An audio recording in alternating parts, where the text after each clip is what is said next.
Thank you all for coming here today. We wanted to come together as a community to remember 9/11 10 years afterwards. I think all of us remember how we experienced that day. I remember it was my son's first day of school, and remember walking down the street on a beautiful, beautiful fall morning in New York with a bright blue sky and hearing that a plane had crashed into the World Trade Center. We remember as well the way in which the past 10 years have evolved and have been shaped in so many ways by our response to the tragic events of that day. But I think what we remember most of all are the people who lost their lives and the families and the friends whose lives were forever altered by that tragic event. So we gather together as a community and we commemorate and we gather strength, but above all we remember. Thank you for being here today with us all.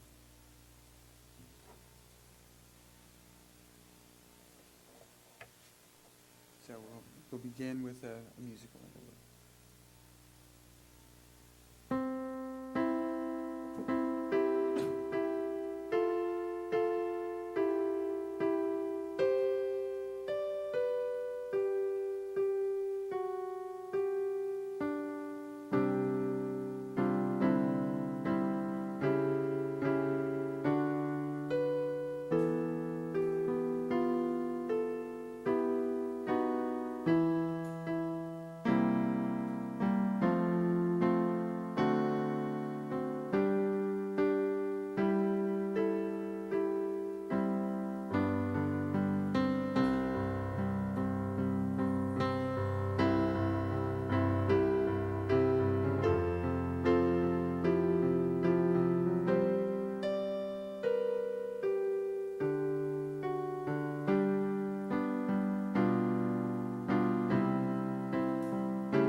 Bismillah ar-Rahman ar-Rahim. Alhamdulillah Rabbil Alameen. In the name of God, the most compassionate, the most merciful, all praise and thanks be to God, the Lord of the worlds. Good afternoon. My name is Edward Mitchell. I'm a 3L here at Georgetown. And on behalf of the Muslim Law Students Association and our Georgetown Imam, Yahya Hindi, I join everyone here in remembering the victims of 9/11. I pray that God grants peace to those who lost their lives that day. I pray that God grants guidance and healing to the survivors.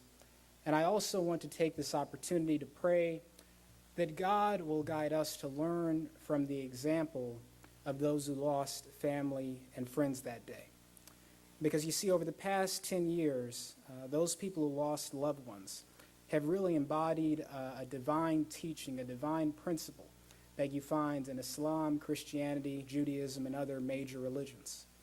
The Torah says the discretion of a man makes him slow to anger, and it is his glory to pass over a transgression. In the Gospel of Luke, Jesus of Nazareth, may peace be upon him, famously says, "Love your enemies. Do good to those who hate you. Bless those who curse you. Pray for those who mistreat you." And in the Quran, the Muslim holy book, God says, "Let not the hatred of others towards you make you swerve to wrong and depart from justice. And goodness and evil cannot be equal. Repel evil with what is better. That is what God calls us to do, to respond to evil with something better. But that can be a hard standard to live up to, particularly on a day like 9/11. That day, it would have been easy for those who lost family and friends to respond with unbridled anger and aimless hatred, and it would have been understandable. But it is a testament to the goodness of people and the wisdom of God's revelations that so many Americans did not and have not responded to 9/11 with hate. Victims, families, and faith leaders have come together as we are today. They responded with patience, outreach, and prayer. They were and are a living embodiment of the divine instruction to repel evil with what is better. So today I not only pray for those who lost their lives on 9/11, I not only pray for their families and friends, I also pray that God will guide us to learn and implement the meaningful example of those who responded to the horror of 9/11 with something better. May peace be upon those lost. May peace be with their families and friends. May peace and guidance be with all of you. And praise be to God, the compassionate and merciful Lord of the worlds. Hi, I'm Kimberly Martin, and I'm a Nichiren Buddhist and a member of Soka Gakkai. When I think about 9/11, what stood out most to me was that people were helping each other. Human beings have an amazing capacity to show compassion, strength, and unity in a crisis. People were speaking to each other with genuine concern. That day and the days that followed, there was a need to reach out, a need to connect with each other. Human interaction is such a powerful tool. It diffuses anger, it awakens compassion, it heals the soul, and it reassures us.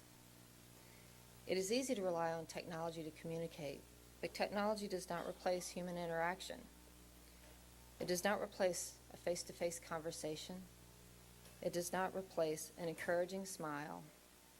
It does not replace the warmth of kind words. When just one of us begins to recognize the Buddha nature in others and treasures other human beings, then we are one step closer to peace, and we are one step closer to changing the world. Nam-myoho Renge Kyo.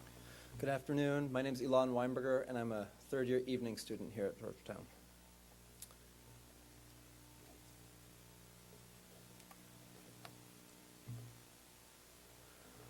LeDavid Adonai orivi ishi mimi ira. Adonai me'oz chayai mimi afchad. A psalm of David. The Lord is my light and my help. Whom shall I fear? The Lord is the strength of my life. Whom shall I dread? One thing I ask of the Lord, for this I yearn, to dwell in the house of the Lord all the days of my life, to behold his beauty, to pray in his sanctuary. He will hide me in his shrine, safe from peril. He will shelter me beyond the reach of disaster. He will raise my head high above my enemies. I will bring him offering with shouts of joy, singing, chanting, praise to the Lord. O Lord, hear my voice when I call. Be gracious to me and answer. It is you that I seek, says my heart. It is your presence that I seek, O Lord. Hide not from me, reject not your servant. You have always been my help. Do not abandon me. Forsake me not, my God of deliverance. Mine is the faith that I shall surely see the Lord's goodness in the land of the living. Hope in the Lord and be strong. Take courage. Hope in the Lord. Hello, my name is Roberta Kelly Paul. I'm a staff member here at Georgetown Law, and I'm a Christian. But in the spirit of interfaith dialogue, I will share with you today a reading from the Hindu tradition. O God, let us be united, let us speak in harmony, let our minds apprehend alike. Common be our prayer, common be the end of our assembly, common be our resolution, common be our deliberations. Shared be our feelings, unified be our hearts, common be our intentions, perfect be our unity. For the unreal lead us to the real. From darkness, lead us to light. From death, lead us to deathlessness.